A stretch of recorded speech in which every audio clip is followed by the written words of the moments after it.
Act 46 for Bennington can be, quite honestly, in my opinion, detrimental.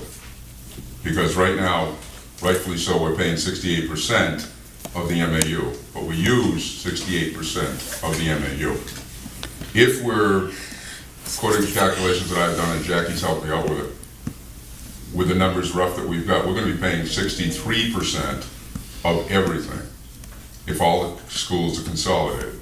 That means we're going to be paying 63% of Shasbury, Pownell, North Bennington if they're in the system. Woodford probably won't be in the system. But I believe that that's going to be detrimental tax-wise to Bennington. So that's what I just like this board to concentrate on, to make sure the facts and the figures are correct, and it's out there to Bennington. I don't agree with the thing this group, the Act 46 is studying on the MAD, whatever it is. MUD. I think we should have gone a different route, and I'll go to Act 46 and talk there too. But I vehemently think that this board needs to have their own dialogue with the citizenry of this community and let them know way ahead of time. And I believe we have to have a vote by law by November. Is that correct, Mr. Copeland? By November 30th. By November 30th. So, if you want the financial incentives. If we want the financial incentives. How many years left do we have for financial incentives there? 2 or 3? 2, 3. I don't know that. I just know that we lose the option of them if you don't have a vote by November 30th. And they only last for 3 years, correct? After that, we're back to square one. So whatever we set in stone now is for us for perpetuity, like Act 60 was. Once they went down that road, they never changed it. And we've got a lot on our plate, and Dan can tell you that, about what we are bonding for, what we're going to need to bond for as a town, the new garage, the system that had to be repaired here. Trying to think of the other things. There's the FEMA money that we didn't, get the right percentage on that. The tower, the water tower, all the things that we're going to need. In October, we're voting on the water treatment center, the new water treatment plant that we have to fix to the tune of $8 to $12 million. So it's really paramount, I think, that the citizens understand what they're going to get involved in, because we cannot reverse this once we go down this route with Act 46. And I do believe, I went to that thing where Ms. Savage, who designed this thing, said we could basically get a variance and keep what we've got, because the our SU has done virtually all of the financial combinations that were needed to meet Act 46. And I think Bennington, and again, I don't think Shasbury is going to vote for it. We're going to need every town to vote for it to get out of this agreement that we're in. So it's going to be very complex, but I think this board owes the public, the honest truth about what it's going to cost us if we get into it. Are we? And Stu Hurd and I were at a meeting a year ago. Jackie, were you at that? You were chairing that meeting, weren't you? With a gentleman from upstate. Stu asked, well, can't we make a private deal with Shasbury and Pownell? They pay their own school costs, each town. And the guy said, no, that's not what Act 46 is about. You cannot do that. So we will be picking up the cost of everything. And like I said, I'll repeat myself one time. From MAU, we use that. We use 68%. We're not going to use 63% of Shasbury, Pownell, building and plant. And that covers everything. It covers their repairs, their future repairs, their teachers, everything. So I just ask you to consider that and make sure it's open and transparent to the public. And thank you. You're welcome. Any other citizens' comments? Alrighty. The treasurer's report we have our treasurer's report for March. I'm assuming the treasurer's report for April isn't ready yet due to our timing. Any questions or discussion needed for the March treasurer's report that we received? I'll make a motion, we approve it as printed or as sent to us via email. Second. All in favor? Aye. Any opposed? Okay. Alrighty. I'm going to ask that you move the next item, the awarding of the cleaning contract, to the end of the meeting after we have executive session on contract. So moved. Okay, and which one is that? What did So you the say? net awarding of the cleaning contract, Oh, B. I didn't get the On the updated amended one. yeah. I didn't get the updated. Sorry. Your note was there. So, yeah, there was an amended agenda sent out yesterday that has the awarded of the cleaning contract, but we're asking that the other amendment is under the executive session, a B, which is contract discussion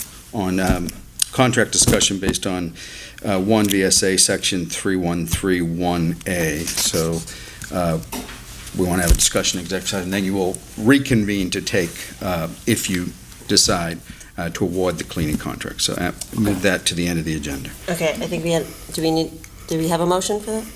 Do we need a motion for that? No, No. I don't, just ask that you do it. Okay, yep, no problem. Will do. Because I was going to go straight on to the next one anyway, because Yeah, I didn't yeah. have that on my agenda. All right, consent agenda, any discussion needed on the consent agenda? I'll make a motion, we approve the consent agenda. I'll second that.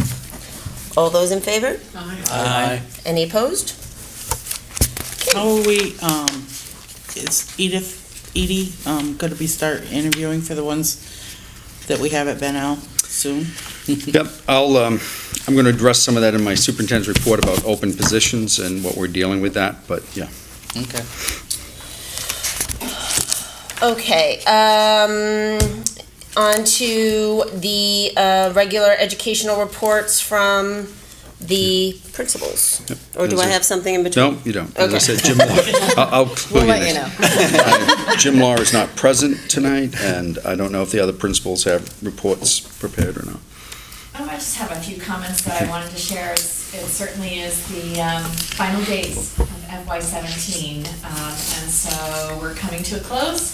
I also wanted to add, and I was hoping Jim would be here, I wanted to begin by acknowledging him, a colleague, Jim Law, who's retiring from serving the students in the public school system for many, many years.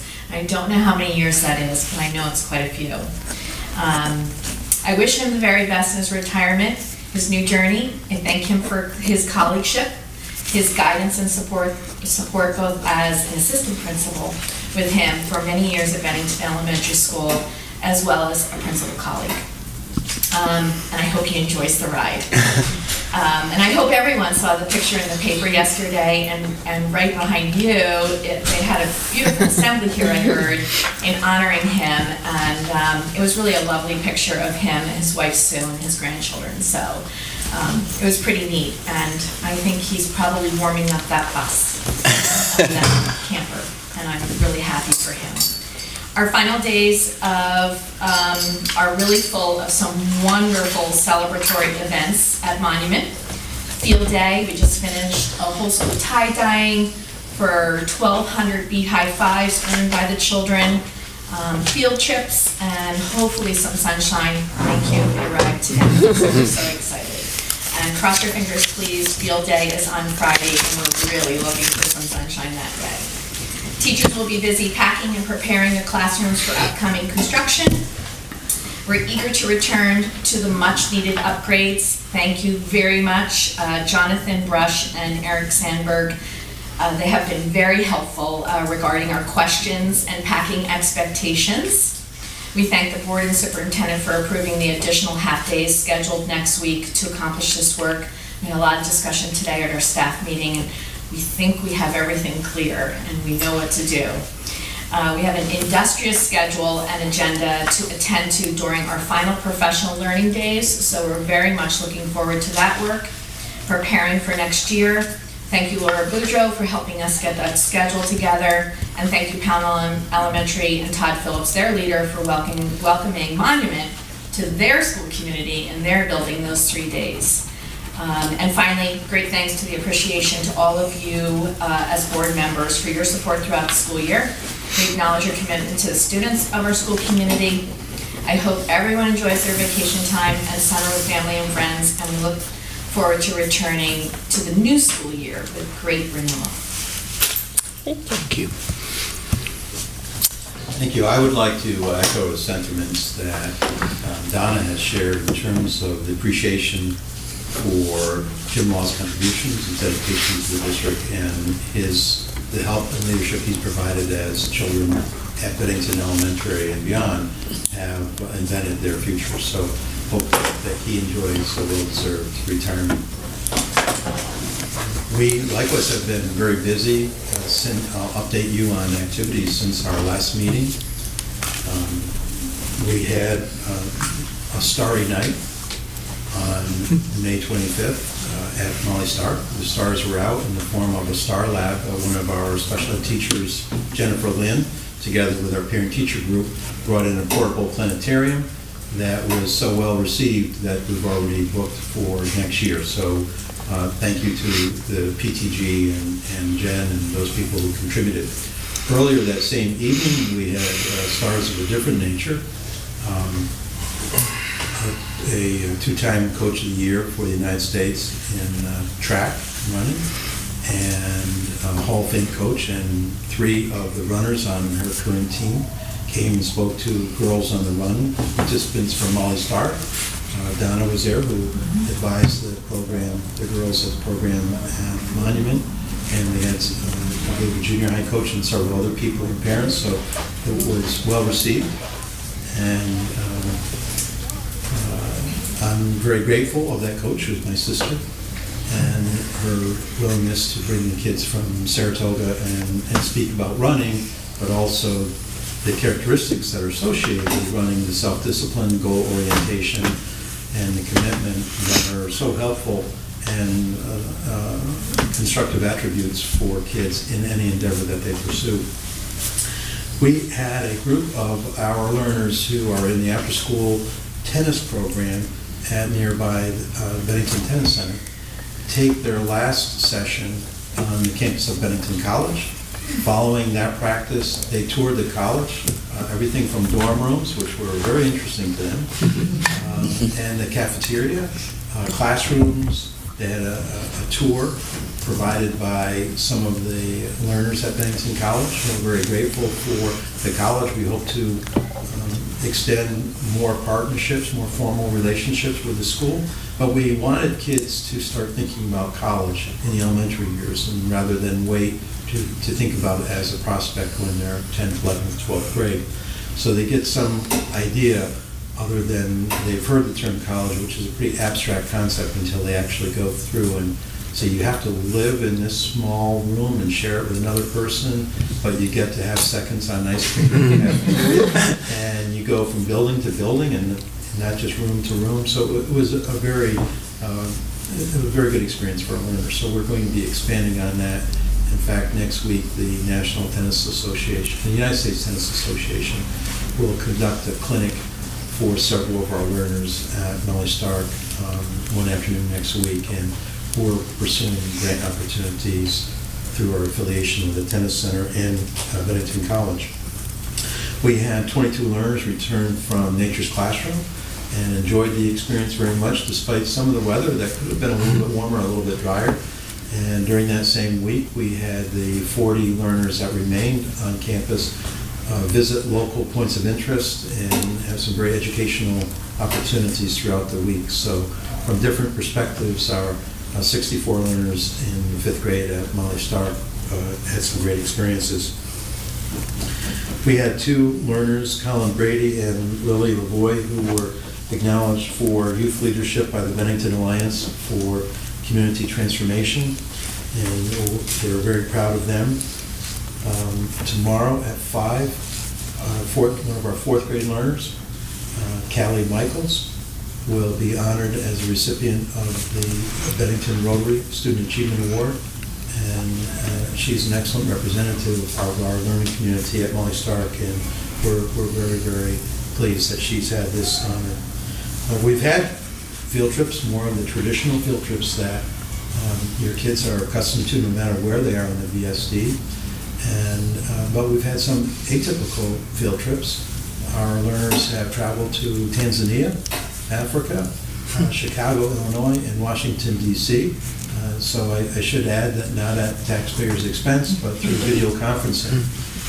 Just yesterday, Mr. Colkeen and Assistant Superintendent Donna Leap were out as the 3rd graders visited the Robe House, which is a noted piece of architecture designed by famous architect Frank Lloyd Wright. And it was actually that museum's first experience with the video conference, so we were glad to help them out. And the docent and videographer gave a tour and described the architecture.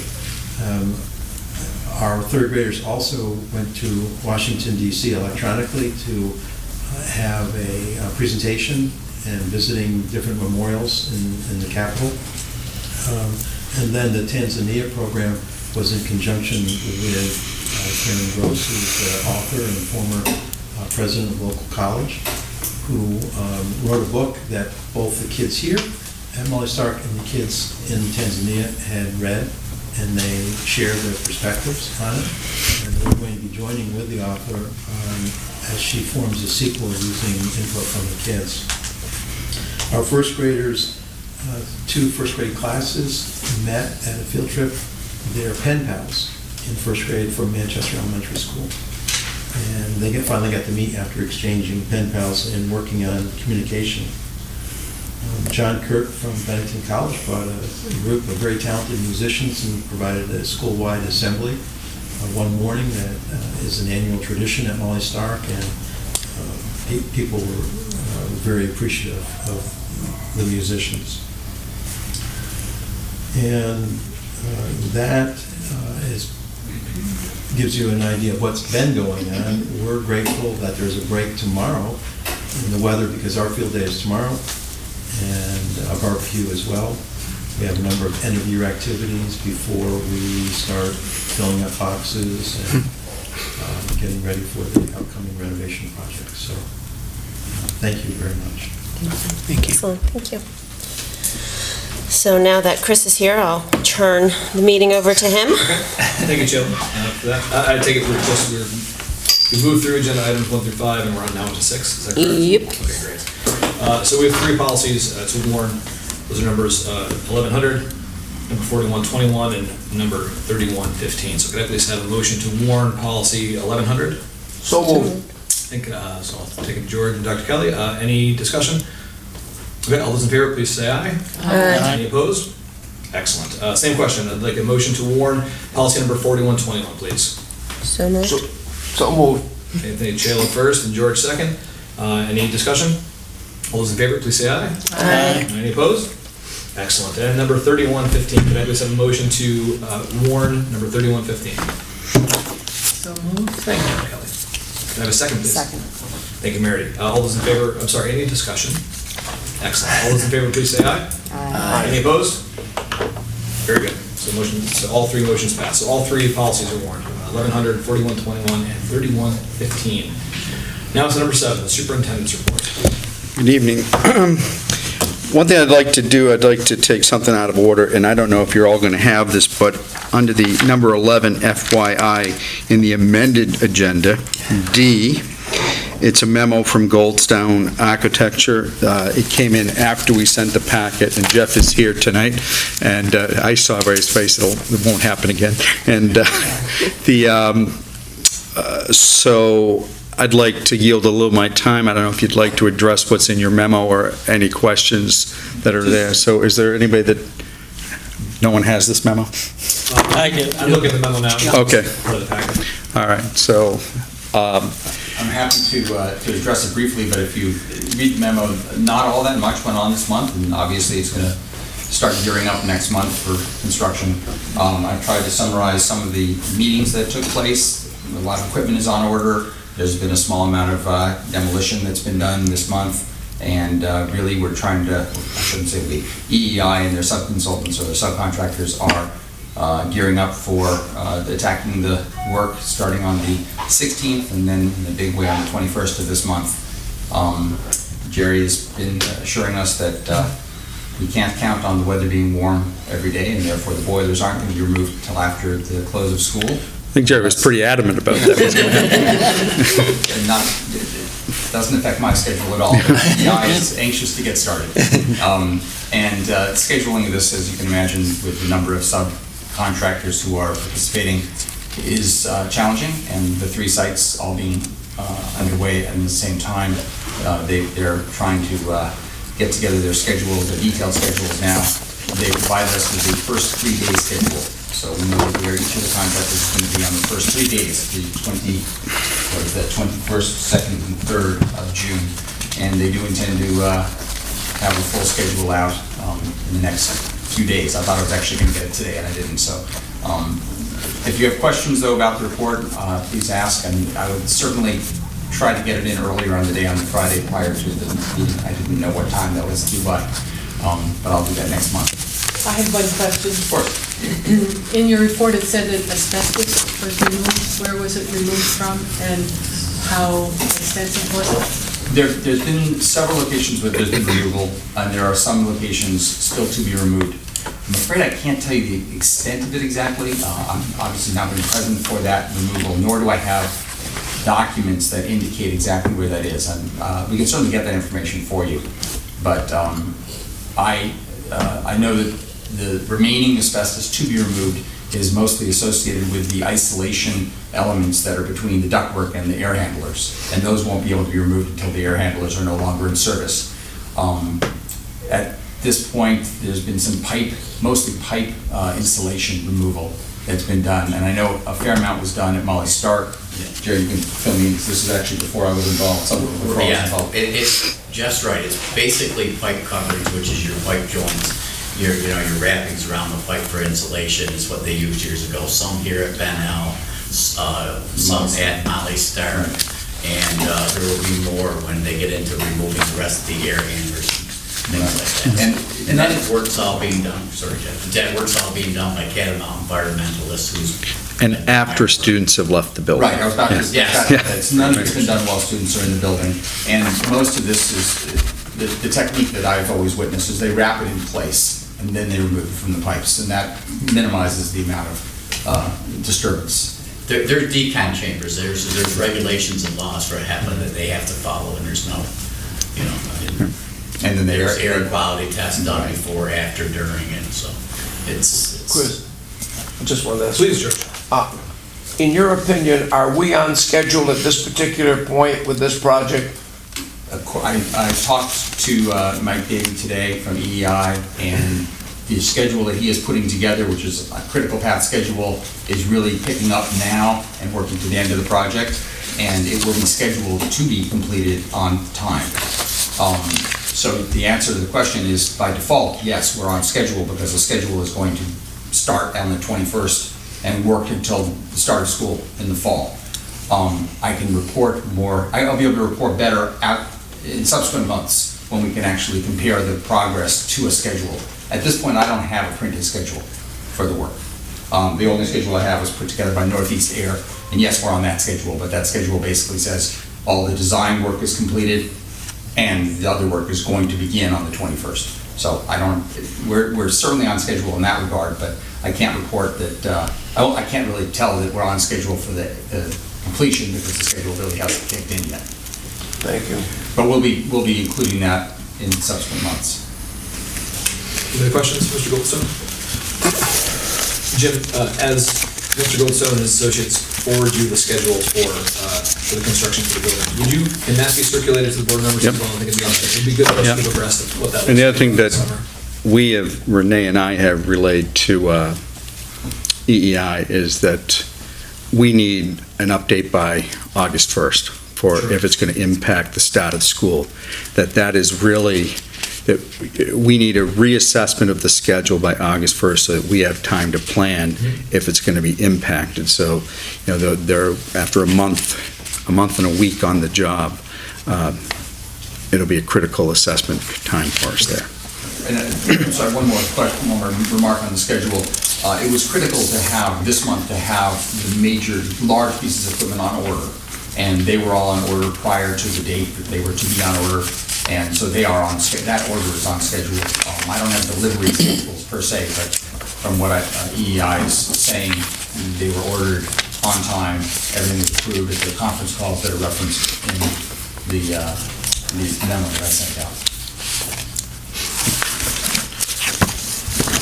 Okay, thank you, Jeff. So along that line, I mean, you've heard the principals talk about, packing and wrapping is kind of what we're calling it. So, and the good news is there can be a lot of wrapping of plastic and not everything needed to be packed up. We told you that last month, so that was good to hear from. And again, the contractor's been very helpful with guidance on what can stay, what can move, what has to be packed up, what has to be covered. And that continues. There's been many meetings with them, and most recently, again, with our tech department about the impact of what needs to be done with that. Renee's office did order the first round of boxes. Those have been distributed, and that really also allowed us to gauge, as teachers did initial packing, what more they may need. And the second round has been ordered based on input from the staff of what they need to do all of the packing. And we'll know more as we get into next week when the half-days begin and packing begins in earnest. I also want to, thank Jim Law. He's not here tonight, so we'll have to do it another way, but he did have a long and distinguished career here, and we wish him well. Couple of bullets that are in my report that I want to talk to is that one is transition funds. What we're talking about that, and Jackie, you alluded to that. Edie Dunn will be doing some work for us in June based on her availability. So we will be spending some money in this fiscal year for her, even though her contract begins July 1. We have identified, Renee has identified funds for me. We do have a balance, not in the principal salary accounts, but in the principal health insurance accounts. That line item does have sufficient funds to cover whatever per diem days she's here. So the hiring, particularly for the Bennington Elementary School, right now is being overseen by Donna Leap as Jim transitions out, and we don't have Edie on site yet. So she actually did some rounds of interviews with staff members from here yesterday. So Do we need to make a motion to transfer the funds? no, we don't. Yeah, I think we do. we. It's in the budget. Yeah. Okay. Yeah, that's why it's coming from the administrative. Okay. Yeah, from Ministry of Health Insurance.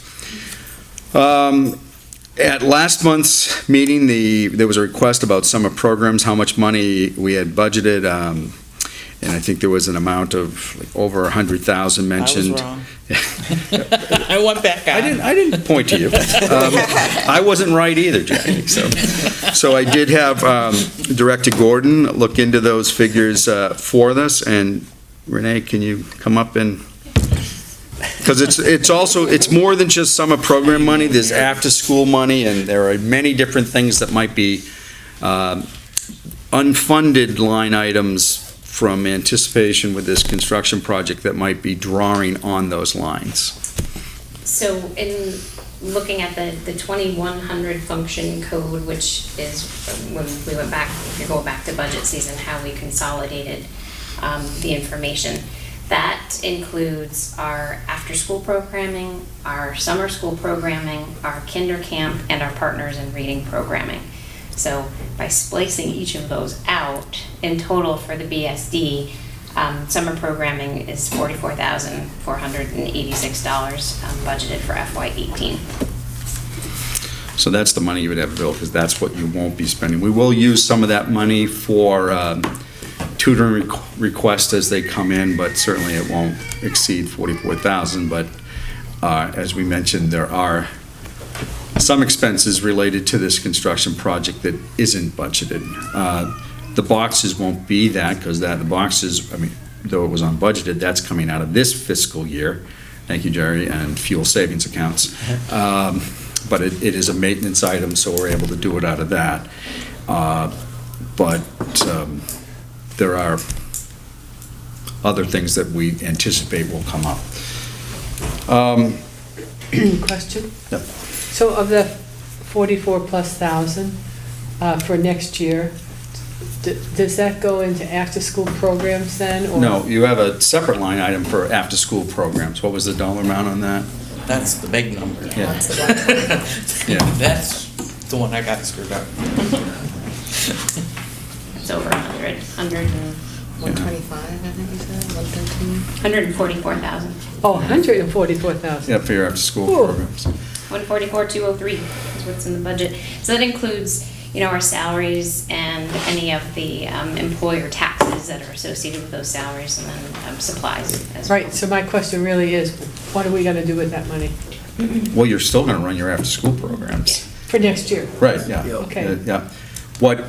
The only money that probably is in play here is your summer school money, that $44,000. 44,000. Which, See, I had think- it mixed up. I think what you had mentioned, or somebody had mentioned the previous meeting, was maybe we could use that for field trips. Yes.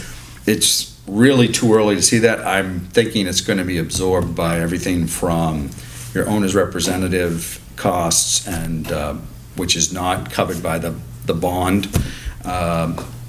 because the bond isn't quite playing out the way that we anticipated. It looks like it's, if those of you who weren't here might not know this, and those of you who were might remember, it was hoped that, like, because it's a performance bond, and Yeah. it's more like a cost plus type, so whatever the cost is, and that's what the bill is. So it's not, it could come in under the 4.4 million, but in Renee and my meetings, it doesn't appear that, it's really still too early to tell, but I'm not anticipating that we will have funds left over from that 4.4 million, the way the billing is currently going. Renee might want to add to that. I can speak to that, because I see the look on your face. So they, basically, the monthly invoices that Yeah. are coming in from EEI are billing against the full $4.4 million. Yeah, but I thought, we had that meeting with Mike just before election, I think it was. And, when we hired the owner's rep. He pulled money out of the contingency line, He did? some, yep. So EEI, and I think we only have $20,000, left in that contingency line for a $4.4 million project. It's small. So we'll know better in August, right? Yeah. So we'll continue to monitor that, but that's where that, there's, might be many hands grabbing at that $44,000. So it'll be a little Because we too. still don't know what's gonna happen the 21st, 22nd, when they're up. We don't. So, next thing I want to talk to you about is class size. So, and it's really more complicated than that. I have a deadline in the teacher's contract to notify them of their teaching assignment for next year, and that date is next Thursday, June 15th. So we've been looking at class size numbers and keeping in mind with previous discussions with the board about how you feel about some of our particular smaller numbers. I do see some potential staff shifts before that deadline on June 15th. Now, I'm sitting here at a public meeting, and principals and staff might not know that, so I'm not going to identify where that is.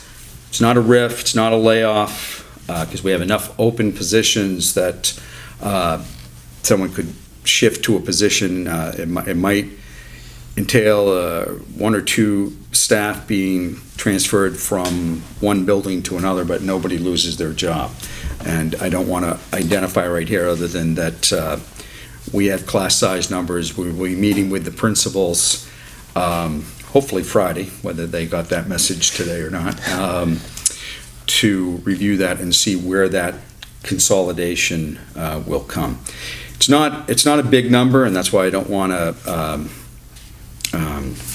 cause panic, but I do see 2 or 3 shifts as class, as student numbers move up to grades. Instead of 3 fourth grades, we might only need 2, and so that teacher might have to go to if they want to remain a 4th grade teacher, might have to go to another building or to another position in there. It's not that uncommon. Mm-hmm. We can actually do it after the June 15th deadline by contract, and this is the superintendent. The contract gives this to the superintendent or my designee. If we do it after June 15th, teachers can ask for compensation, and the contract allows me to give them up to, may, not shall, may give them up to 5 days per diem pay to help necessitate packing if they're going to another building. But since everybody is packing this year, yeah, that might be a different thing. I'll do Yeah. it by June 15th. Jim, how is Edie brought into those conversations? You said you were speaking about building principals. How does who? How does Edie get looped into those conversations? So she's here frequently. She was here a day last week, and we're in contact with her in phone calls and emails, so. So it happens often enough that you're not worried about that. No, Okay. no. No, it won't be that, we'll shift all the teachers to the two principals who are here and leave her without a staff. So, That's nice. Thank you. yeah, we'll treat the new kid a little better than that, but, There's a reduction of 54 students, correct? did I say 54 students? No, I didn't say, give a I'm looking number. at the numbers here, Yeah. it says 54. I don't have, that's the report that the attendance were, I'm looking actually by class size, so I have a different report of by class, by building, by grade level. So that's the report that we'll use, but I purposely didn't want to bring it here tonight and hand it out because then it'll become public record and there'll be panic in all three buildings tomorrow, so. And there probably will be just with those comments, but we will, yeah. It happens, and I don't want to downplay or diminish how unsettling that can be for somebody who might hear that they're not going to be able to teach at the building and grade that they have, but rest assured, there will be jobs for everyone. So, on the job issue, if, remember, we had that special meeting before the deadline on which we could RIF people. And we took no action, thinking that the legislators would take, and governor would take action within a week, I think we thought, and we know that that didn't happen. So what we are doing is I had HR and finance generate a list of all open positions in all districts, not just BSD. Give me a dollar value of what that is, and identify, and the amount is a lot of money, all right? There's probably $2 million in open positions spread across all districts. We think the cuts, if they come, would be $430,000, so in my mind, we can go ahead and fill $1.5 million worth of positions. And that's what we are going to do, because anybody who's in the pipeline right now being hired, I know principals are in panic that we might lose them. The special ed director is like, I got to hire this person before they take a job somewhere else. So as I look at the list of open positions prepared by HR, I'm confident that if we had to do cuts, and I'm hoping that we don't, we still will have enough open positions that we could absorb them. It would not be good for the delivery of services to our students, but that's a little beyond our control right now. Chris? Jackie, please. This board, at that special meeting, was not looking at staff cuts, they were looking at cuts in the budget on specific line items. So if there, I mean, we couldn't obviously, identify them because Yeah. we were only there to say whether right. we agreed with the motion and whatever. So anything would be on the table if there is a $13 million cut across that, so that, it could be, because there was certainly not agreement among board members. I have some board members who feel that maintenance should not be deferred, and that positions would go. But I'm hoping that, I'm still going to be positive and hope that none of that has to happen, but we certainly are planning. I don't want to be in the position that we just open up hiring completely, and then, we have no choice. I believe at that meeting, we also gave the principals in BSD the okay to hire those positions, like the Yeah. art teacher. And So they're not hiring, what we told them to go ahead and conduct the interviews, and everything will get to a nomination form and held until we see what happens. So you do have 2 nominations brought to you tonight, because those, positions were there, and already in the pipeline, in the process. And there might be more that, that we'll bring forward. So you don't have another meeting, so this is the time that I would traditionally ask that you authorize the board chair or vice chair, if the board chair is unavailable, to sign teacher contracts, because you're not scheduled to have another meeting till August. Doesn't mean that we won't have a special meeting, especially if the budget goes south. But that would allow us to bring people on board and get them a contract before they go to work somewhere else. And what I assure you is Renee and McTurnan and I are looking at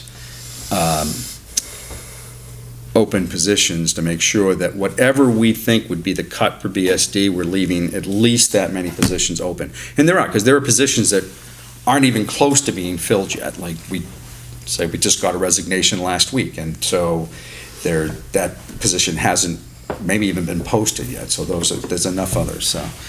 So with that said, can I please have a motion to authorize the board or? Second? How do you know what I was going to say? Okay, yes, thank you. So, I didn't even hear the motion. So the motion that I would like, please, that I believe George made, was to authorize the board chair or vice chair to sign teacher contracts.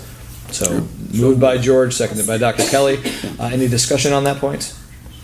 All right, all those in favor, please say aye. Aye. Thank you very much. So the motion carries. And then the practice will be at the August meeting, everyone will see those nomination forms. So. I got another question. We will, so, the legislature meets, the week after next, and hopefully by the end of that week, they have some kind of decision. Will we have a special meeting after that to decide? June Well, 21st and if June it's not- 22nd. If necessary, Yeah. if necessary. I'm hoping that it won't be.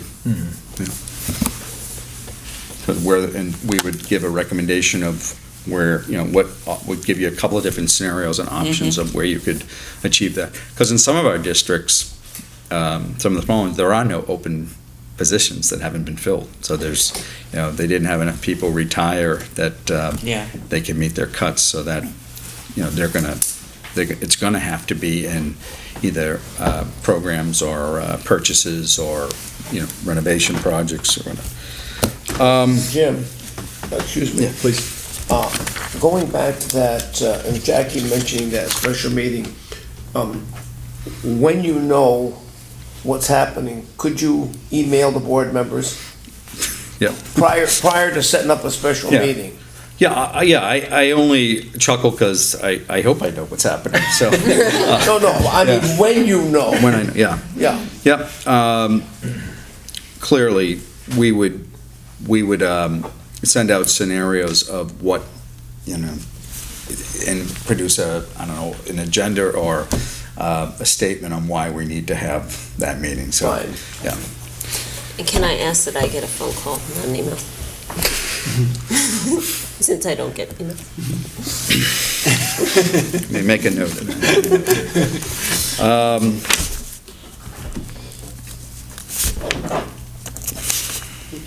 While you're writing, Jim, I have another question, if you don't mind. Please. On one of our town people at the Vermont Meeting Day asked the question, how do people get out of special ed? And I looked through the numbers here, and it looks like there's a rise instead of a drop. And so I just want the public to be informed as to how come it's going up instead of going down. So we could put that on a future agenda item to have, that would be a question to ask our Director of Special Education. We did, there is a rise, but there could be a number of reasons that are contributing to that, and including parental requests, not, you can't request us to be here. We have to, as you know, test and evaluate, but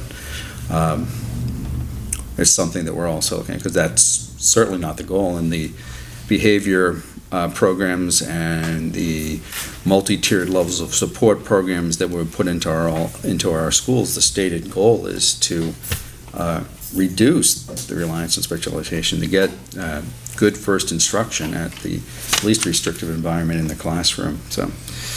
Well, right, and that's why it's very important to have our K through 3 down to at least 18 per class. Very important.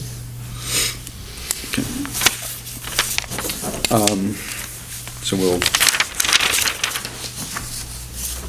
I'll put that on the agenda for August, maybe? August. Well, according to the man at town meeting day, he wanted to know it every month. So I'll just keep asking. Well, you have, the I- percentage of special ed is on the monthly. Correct. Right, report, Correct. yeah. And the question with that also, Dr. Kelly, is it's the number of students on special ed, but also I think the more pressing question is the number of students on special ed for whom it's appropriate. Because there are some students who you can, perhaps stagnation is not the best word, but students who remain receiving special ed services who perhaps could, move on. But then, I think very often, those students who receive such services are receiving them in a very appropriate way, given their needs and given kind of where instruction is. So I think there are a few different questions at play, which I'll actually speak to a bit at the chair report.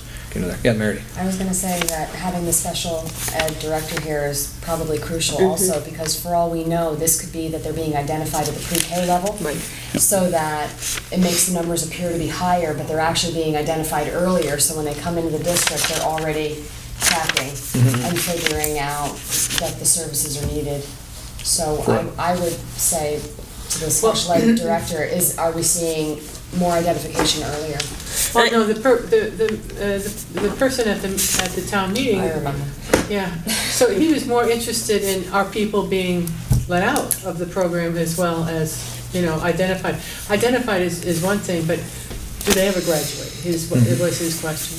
Right, I think the more important thing to track is per student, whether they're graduating at, not like the raw number, because there's too many things that you could What kind of take from that raw academic number. achievement markers are they? They may Right. still be special ed, but are they achieving, are they, moving forward? So, like, tracking each student from beginning to end would be the only real way that we can establish whether they're graduating out or not. Not looking at that raw number. That's not going to tell us anything, unfortunately. But an important question, regardless, yeah, for sure. And one frequently asked. Yep. A couple things I want to say about Act 46. There is a meeting next Tuesday, June 13th, 7 PM at the CDC. I think it's a crucial meeting. 7 p.m.? 7 p.m., yep. I was able to contact a consultant, you might know the name, Dan French, former superintendent of Yep. Manchester. He has successfully been the consultant for a consolidation in Rutland Central, so he has experience with it. He has agreed to come to the meeting, basically to see if he fits with us and we fit with him. Phone conversation with the Act 46 chair, Don Campbell, who I think is, really taking the lead on this. He arranged the phone conference call with Donna Russo-Savage, who works for AOE. Many consider her one of the architects of Act 46 she worked for the legislature and now works for AOE. If we ever did submit a plan to the State Board of Education, it's reviewed by Donna first. She makes the recommendation to the board. She gave a tentative agreement to also attend the meeting on Tuesday, really to try and address the many questions that continue to come up that derail us from, I think, making forward progress, because we'll often hear things like, well, we don't have a consultant. Well, now we have a consultant come, and now, well, the states would never approve that. Well, now, hopefully, we'll have the state there also. We're running up against some hard timelines. If we want the financial incentives, and we knew when we disbanded last August that we probably weren't going to get them, but it's still possible. We would have to have the vote done by November 30th, so we'd be looking at November 7th is election day this year. That's when the vote would be, which means you probably have to have it at the state board for September. I think September 19th is their meeting, which means we would have to complete our work, according to Donna, Russo Savage, somewhere around August 31st, we have to be done. And this is, what, June 7th today? So it certainly is possible if we have an aggressive consultant and boards that, a board that wants to work towards that goal, if we can identify what that goal is. And I'm hoping that Dan French will agree to work with us and to drive us towards a common goal if we can get there. There was some talk, I'm not necessarily in favor of this, that is it worth the effort at this point? And this was a discussion at that meeting, and should we sit back and wait and see what the state does as we approach that debt? Because I think it's still a little premature to take that approach, and because would the state come down and dictate what would happen? Would they really do that? And what happens to a governance model under that model? Under state direction, as opposed to people here making a decision on what they want for a governance model and who wants to be advisable. In other words, who wants to join and who doesn't, as opposed to being told who's in and who's out. So I hope that we continue to move, and I'm optimistic about the 13th, but it could be a long meeting, and I think that Dan, Don's got a good committee together, and that's all I want to say. So whether you're on the board or not, you should come. Yeah. On the Act 46 committee, not board. Sorry. The VSBA definitely feels the state will come down, because it has been pushed throughout the state. Many communities went through the process, successfully or unsuccessfully, but they've been through the process.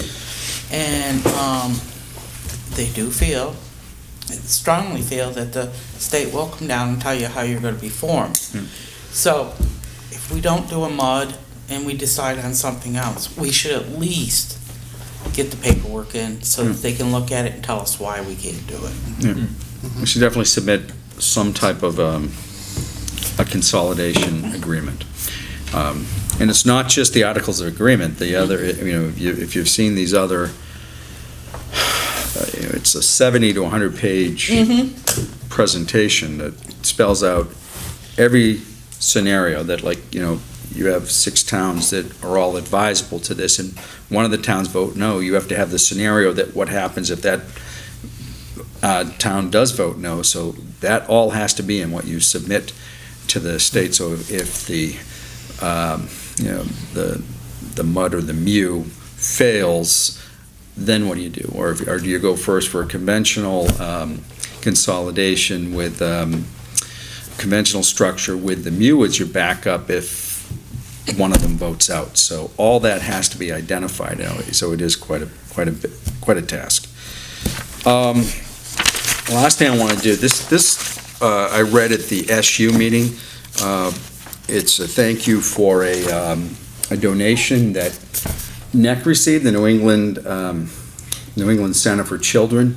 So the donation went to the New England Center of Children, not to us, but it's to our children. So it gets a complicated little trail here, because special education is the purview of the supervisory union. So I first informed the supervisory union of it, but the program that it went to is housed in one of your buildings, so I think the BSD board should know about it. So if you permit me, this letter is to Miss Lillian Seward.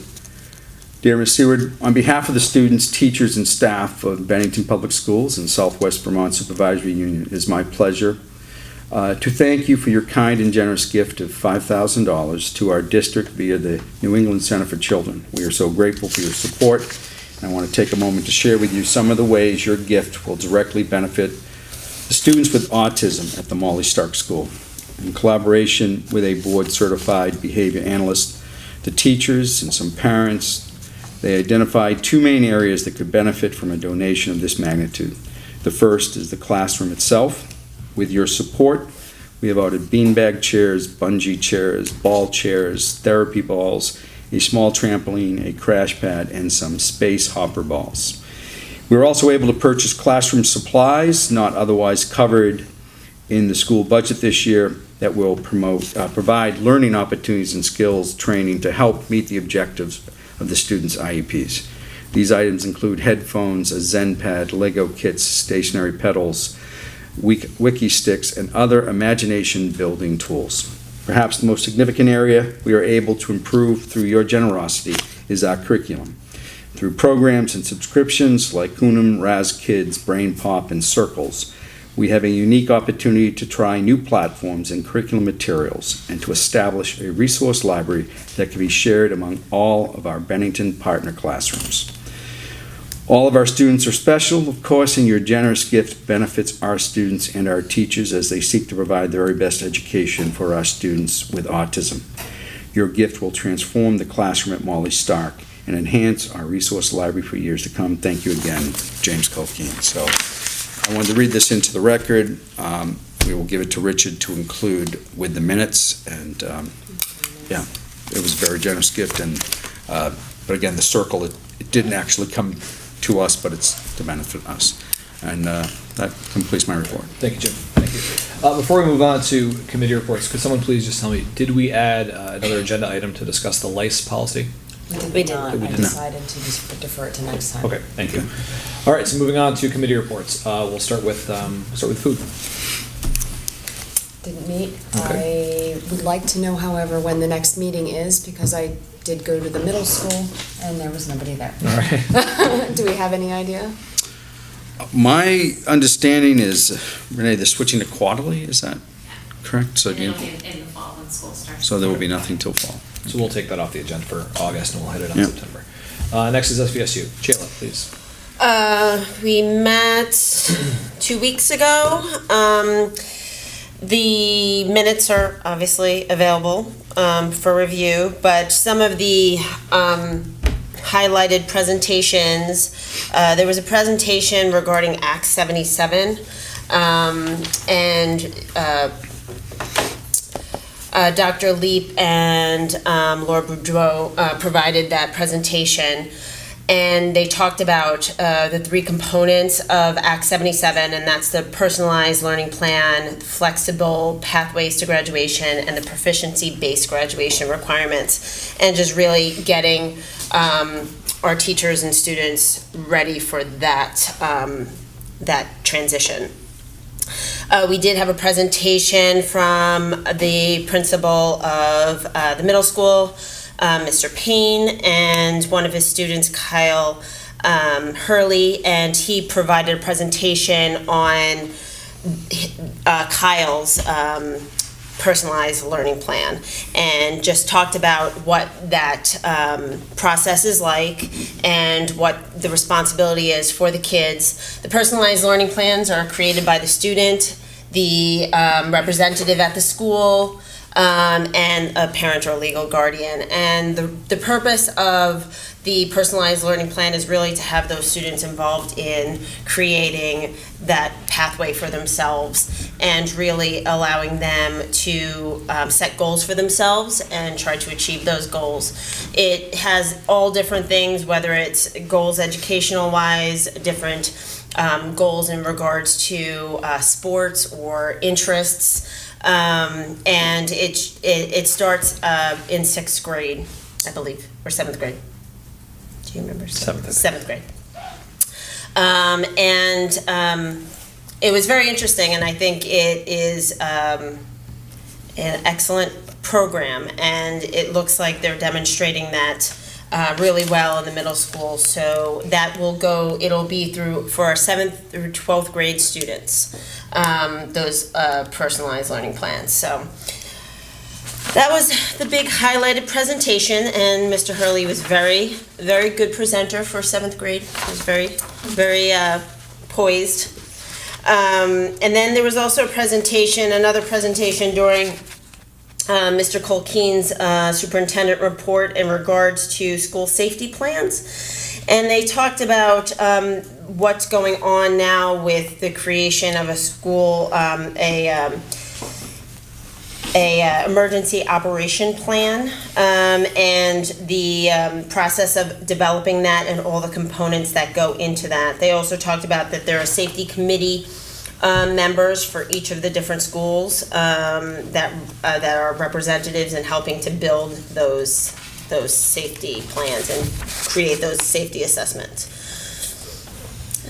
With specialized knowledge for emergency situations, how to respond to those emergency situations, and more so, how to then adapt the emergency plans in the aftermath of emergencies that do come up. So it's a system has been developed for a constantly improving plan to respond to these crises. So I was very impressed by that particular presentation. And when they're done for each individual school, there'll be a presentation to each board on your individual school's plan. Jackie? Back to the individual Learning plans. learning plans.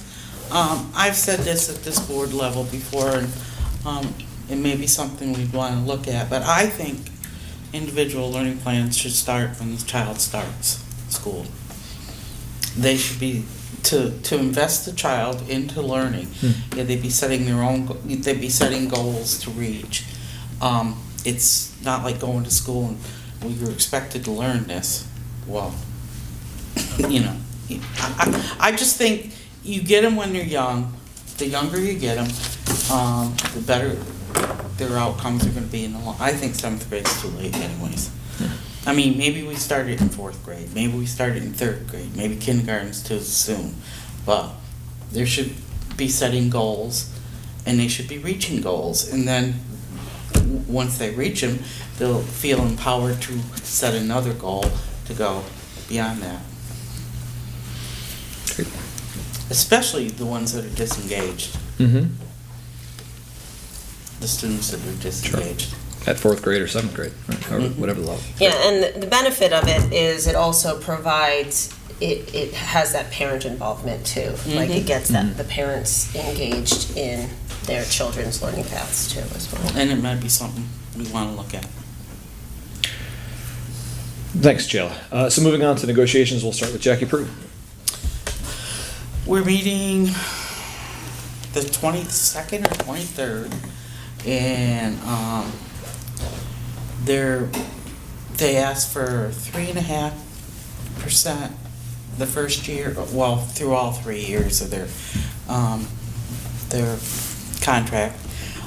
We haven't decided whether it's going to be a 2-year or a 3-year yet. They want HSA fully funded and the CHP Gold, Blue Cross Gold. And so we're going to go to the next meeting and we're going to have a marathon because nobody wants to meet during the summer. And we're going to iron out this contract and hopefully sign it. That's our goal. Do you need Really? coffee and donuts, bro? What do you need? No, I suggested, because I took over for Leon I says, look, none of us want to be here this summer. And we've been doing this for 18 months because we did a short one for a year just to get through. I'm there. We're down to benefits. Let's get it done. Sure. And if we have to sit here all night, let's get it done. Are we talking 2 or 3? I think the board wants 2 now. Yeah. On advice from the lawyer, because we don't know what the insurance landscape's going to be like with everything that's going on in Congress and stuff. Originally, we were all talking about 3, and I think they're going to accept the 2-year. 2. Yeah. I feel pretty confident that they will.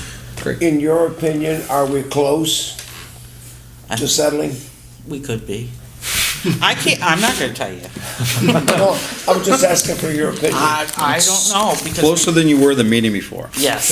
Yeah, but, yeah, it's. I mean, we're not that far apart. We're really not that far apart. We just got to figure out where we can tweak this and that and give them the money they want, or another benefit that is equal. Is just as important. Sure. Well, it's a big time commitment, Jackie, so thank you for your work on that. Dr. Kelly? So, I attended the teacher negotiation meetings, and like Jackie Prue, the teachers asked for a 3.5 increase. The board is offering a 3.0 increase, and so we're kind of in the ballpark, but not quite there. The teachers also asked that all the steps be kept. So that was 19 steps and right across the board. And the negotiation from the board was about eliminating for the first row, which is the BA, eliminating 3 steps and starting in the first year, starting at step 3 instead of step 1.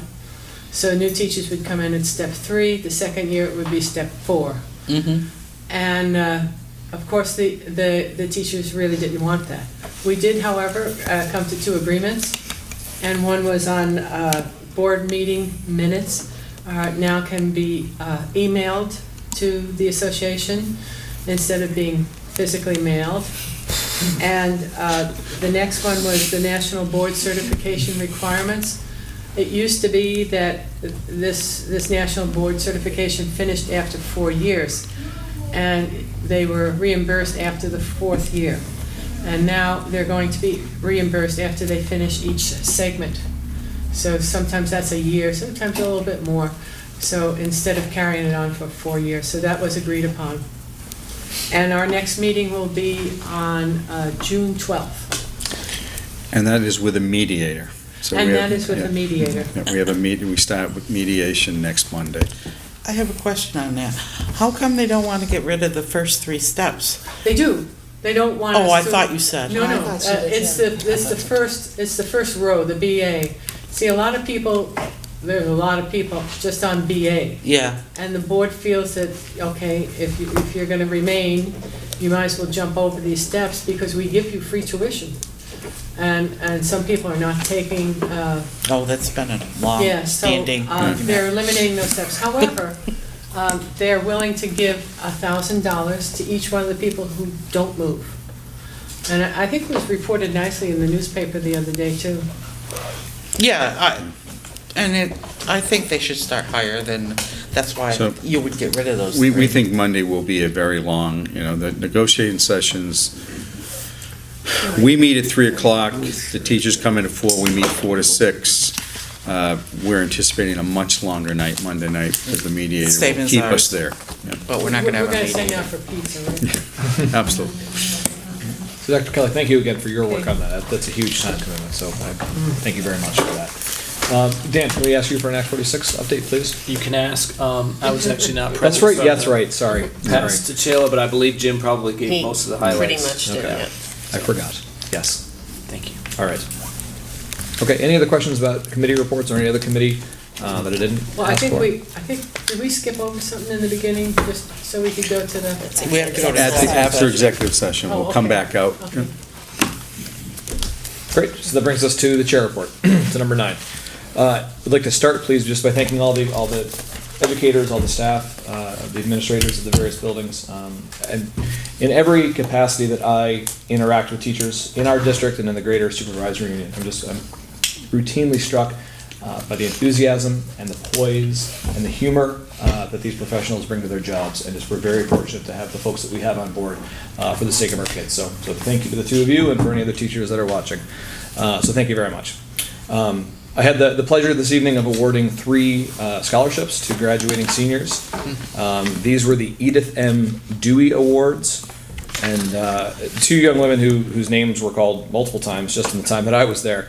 The Edith M. Dewey Highest Ranking Student Award is an award that goes to the student with the highest GPA, who was a BSD student through elementary school. That went to Erica McCarthy. Erica is also the salutatorian, so congratulations to Erica. There was the Edith M. Dewey BSD second highest ranking student, and that was Sophia Prandini. And Sophia was also awarded the Edith M. Dewey Most Deserving Student Award, and that is an award that's based on faculty vote. So congratulations to both Sophia and to Erica. They're pretty outstanding. I'd like to encourage everyone also to attend the Act 46 meeting next Tuesday. I'll be a little bit late, but I'll be there as well. I expect it to be a long one and certainly an important one. If you folks can make it, then great. If not, I know we have two great members from our own board who are representatives. We have Don, we have Amy, who also represent the BSD, and I'm sure they will do as well in that meeting and future meetings. Chris Murphy, the individual, not Chris Murphy, the board chair, spent some time in the Four Corners today, standing with teachers who were protesting for the notion of maintaining their collective bargaining rights. It's something that I believe in. Not only do I think it's important for communities to honor teachers, and that a teaching staff that feels honored and feels valued is an essential part of a vibrant school community, but also just personally, just the idea of organized labor is one that's important to me. And I was struck because as I was sitting there on the Four Corners, I realized that it was 4 years to the day that I was on the Four Corners along with others, directing people to go vote for their school budget. Because 4 years ago, we were dealing with a situation where the school budget had been voted down once and then twice, and we were on the third vote to make sure that it got approved, or else the state was going to come down and impose a budget on us that would not have been sufficient for our needs. And then I got to thinking that although it wasn't to the day, 3 years ago, I spent some time with teachers who were walking the picket line. And so those themes struck pretty hard today, that what that speaks to some degree, is a disconnect between our education staff and many community members. Not all, but it's there, and it's undeniable. And what we're dealing with today is a proposal that would essentially double the effort that our educators need to put into their collective bargaining.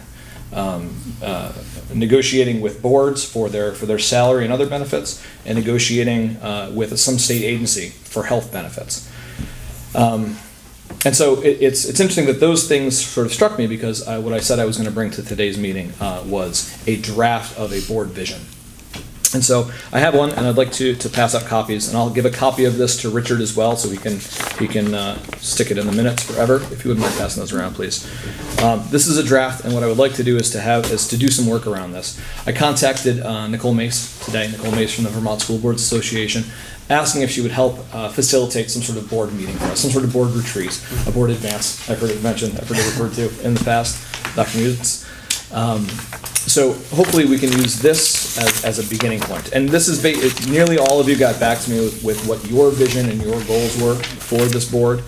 And what I tried to do was incorporate those into this vision. And then, because vision statements are sort of general things anyway, some specific goals that are very wordy and need a lot of work. But let me read these to you. The draft vision for the BSD. The BSD school board, through a respectful, informed, and consensus-building approach, shall ensure the effective operation of its elementary schools as indicated by student success, staff satisfaction, parent engagement, and community involvement. Okay, so what does that mean? So here are some of the goals that I think can get us to that point.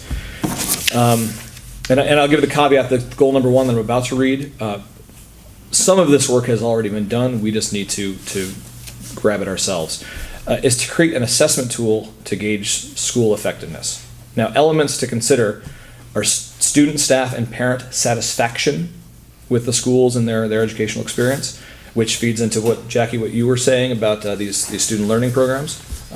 How satisfied are our fourth graders, for instance, in the education they receive, that sort of thing. Dr. Kelly, this goes to you. The number of students receiving special education services, including rate of entry and exit from those services. The number of students performing above grade level and/or are in advanced programming. The rate of increase and decrease in test scores, behavioral issues and rate of increase or decrease, truancy issues and the rate of increase or decrease. And that once this sort of massive tool is developed, we would use it in concert with existing measures to identify areas of strength and areas in need. And then appropriate action steps would then be developed and acted upon by this board. Now, that's a massive thing. And parts of those things already exist. What I don't believe they exist in one sort of centralized form that we as a board can use to sort of drive what we want to do. But those different elements to consider were all drawn from certainly my own point of view, but also the points of view shared that each of you shared via email. Goal number 2 is to continue to hold each other to expectations of decorum and respectful behavior. I think we're off to a banging start with that. I think we've done very well for ourselves these last 3 months, so congratulations to us. Number 3 is to see an increase in community involvement. And I mentioned here that a measure by greater participation in these meetings, but also goal number 4, which is to determine how the BSD board can support increased parental participation in the schools themselves. I think if community members are going to be active within the BSD, it is most likely going to be in the schools that their children attend. Certainly, community members who don't have children are certainly welcome, and I think we would all encourage that. But realistically speaking, if we're going to be seeing involvement from community members, it's likely going to be in the schools, so how can we as a board support that and encourage that? And then number 5, to increase transparency with board business. I think we do a fairly good job about that. I think we're very careful about what we discuss, that we don't go off agenda, that we use executive session in the way it's meant to be used as defined in law. But even something as simple as creating and maintaining a presence on social media where meetings get posted, the minutes, the board packets, where all that gets posted, just so we can say with a straight face to everyone, listen, we are putting the information out there, please grab this and please be involved. So I would ask you each to consider this. Feel free to give me some feedback tonight. Feel free to reach out to me later on for some feedback. I would like this to be a work in progress, but this is what came from the emails that I asked each of you to send me. So thanks to that. Dan, please. Well, Chris, first, thank you very much for putting together a draft for us. I'd appreciate if you sent an email around, so we could maybe send you comments digitally. But thank you very much for doing the hard work of getting something down on paper that we can all focus on. So. And Jim, just to keep this sort of above board, would it be all right to email this to Mary Lee and ask Mary Lee to forward it to board members? Thank you. Yep. Or forward it in some way to board members through email or some other means. And that's all I have for a chair report. So thank you. Yes, Jeff, I'd like to thank Gail Johnson for her over 40 years of service to the Bennington School District. And I don't know how many years she's been at Molly Stark, but before that, well, I think for all 40 years, because she was a teacher first. And she has spent many, many years. She's known by many, many students.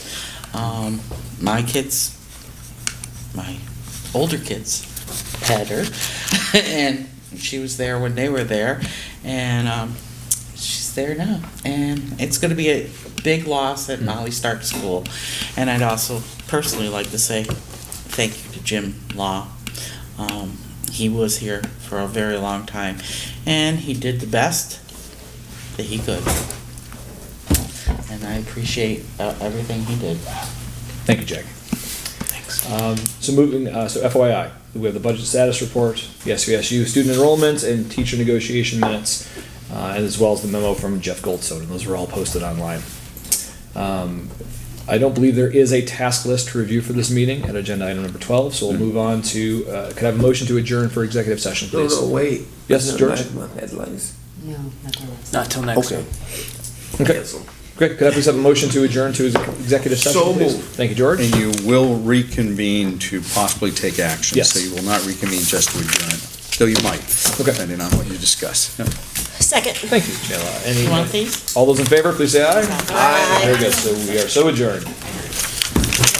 Could I please have a motion to exit executive session and resume public session? So moved. Thank you, Jackie. A second? Thank you, Meredith. All those in favor say aye. Aye. Excellent. So here we are back in public session.